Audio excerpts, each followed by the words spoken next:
یہ فرمائے گا کہ ویسے تو آج بڑی امپورٹنٹ میٹنگ تھی، لیکن کس حد تک پاکستان پیپلز پارٹی کی جو ریزرویشنز ہیں ان کو ایڈریس کر سکے ہیں پرائم منسٹر صاحب؟ بسم اللہ الرحمن الرحیم، شکریہ جی۔ دیکھیں جی، سندھ گورنمنٹ کی ریکویسٹ پہ، اسپیشل ریکویسٹ پہ جو 2 مئی کو اجلاس تھا وہ ابھی وہ ہوا ہے، اور ابھی اس کی جو فائنل اعلامیہ آ جائے گا، اور فائنل اعلامیہ کے بعد ہی جو ہے میں سب کو کمنٹ کر سکوں، لیکن ہمیں امید ہے کہ انشاءاللہ تعالی چیزیں بہتر ہوں گی۔ ٹھیک، اچھا، لیکن سر یہ فرمائے گا کہ ویسے تو یہ 2 مئی کو ایکسپیکٹ کیا جا رہا تھا نا، اس سے تھوڑا پہلے بلا لیا گیا، تو اس کا میں بڑا ایک حصہ آپ کے خیال میں پیپلز پارٹی نے ڈالا ہوگا، کیونکہ تحفظات کے اوپر بلاول صاحب کی میٹنگ بھی ہوئی تھی۔ دیکھیں جی، بالکل چیئرمین بلاول بھٹو زرداری صاحب نے پرائم منسٹر صاحب سے ملاقات کی تھی، جی، اور پرنسپلی یہ اگری ہو چکا تھا کہ کینال کا منصوبہ جس پہ پیپلز پارٹی اور سندھ حکومت اور سندھ کی عوام کو بہت زیادہ حد سے زیادہ خدشات ہیں، اس کو ختم کیا جائے گا۔ تو یہ اسی کی کڑی یہ تھی کہ آج جو ہے سی سی آئی کی میٹنگ ہوئی ہے۔ جی، اچھا سر،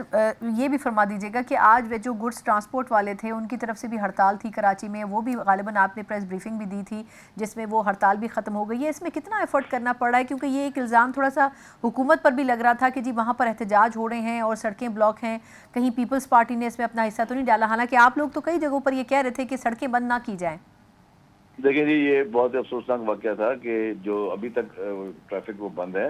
اور بلینز آف روپیز کا سامان ان ٹرکس میں موجود ہے، اور لوگ جو ہیں ان کی آمد و رفت وہ بند ہے، اور پورے پاکستان سے جو ہے وہ جو سامان امپورٹ ایکسپورٹ، سبزیاں، جانور، مال مویشی، سب چیزیں، یہ بہت ایک سیریس ایشو تھا۔ تو اسی لیے وہ ٹرانسپورٹر کے خدشات کافی حد تک جائز تھے، میں غلط بات نہیں کروں گا، اور اس کی وجہ سے ہی آج میری ان سے بات ہوئی، اور ہم نے ان کو یہ یقین دہانی کرائی ہے کہ انشاءاللہ آج رات تک جو ہے یہ جیسے ہی کینال والا مسئلہ سی سی آئی کی میٹنگ کے بعد آ جائے گی، جو اسٹیٹمنٹ آ جائے گی آفیشیلی، اس کے بعد ہماری کوشش ہوگی کہ ہم آل اسٹیک ہولڈر کو ہم نے کانٹیکٹ میں رکھا ہوا ہے کہ جلدی وہ لوگ اٹھیں، اور ہم نے ان کو اس کے علاوہ بھی پروٹیسٹرز کو ریکویسٹ کی تھی کہ آپ لوگ جو ہے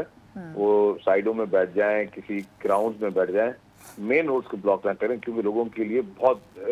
مطلب وہ پرابلم ہوتا ہے۔ تو شرجیل صاحب، ابھی بھی ایسے کچھ علاقے موجود ہیں یا سڑکیں موجود ہیں، ہائی ویز وغیرہ، جہاں پر یہ بلاکیج ہے، یا آپ کو لگتا ہے کہ وہ تو کراچی میں احتجاج ہو رہا تھا جو ختم ہوا ہے، اور کوئی ایسے کینالز ہیں جہاں پر یہ ہو رہا ہے اور آپ اس کو ختم کروا سکے ہو؟ جی ہے، 2-4 اسپاٹس ہیں جہاں پہ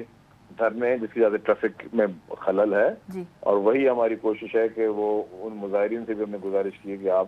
وہ رستے کھول دیں، تو انہوں نے کہا کہ جی کینال کا ایشو ہو جائے گا، اعلان میں آ جائے گا تو پھر ہم کھول دیں گے، ہم اس کا ویٹ کر رہے ہیں۔ اچھا، آخری سوال صرف یہ فرمائیے گا سر کہ آپ کے خیال میں پاکستان پیپلز پارٹی کی جو ریزرویشنز ہیں اس کے اوپر اگر تو حتمی طور پر یس اور نو ہو جائے تو اس کے بعد کوئی بات چیت کے لیے گنجائش موجود ہوگی، یا آپ کو لگتا ہے کہ وزیر اعظم صاحب کا جو آخری اقدام تھا انہوں نے کہا تھا جب تک مطمئن نہیں ہوتے تب تک اس پہ کام نہیں کریں گے،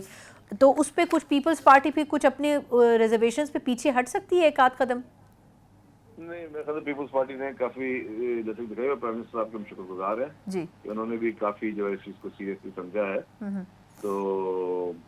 امید ہے کہ آج پرائم منسٹر صاحب اس مسئلے کو ریزالو کر لیں گے۔ ٹھیک، بالکل ٹھیک، بہت بہت شکریہ شرجیل انعام میمن صاحب ہمارے